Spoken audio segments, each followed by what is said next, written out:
In this video, I will show you how to turn the dark theme on or off in Google search results.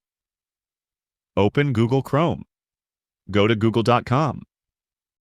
Click Settings at the bottom right. Select Search Settings. Then navigate to the Other Settings tab.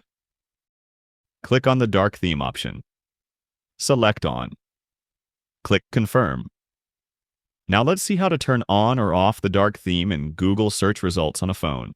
Open the Google Chrome app. Go to google.com.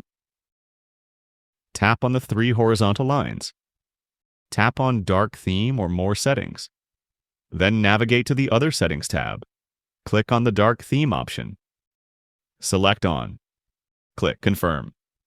By following these steps, you can apply dark mode on or off in Google search results. Feel free to reach out if you encounter any issues during the process. If this video helps you out, please leave a like and subscribe. Comment below if you have any questions. If you need further assistance, consider hiring a professional using the link in this video below.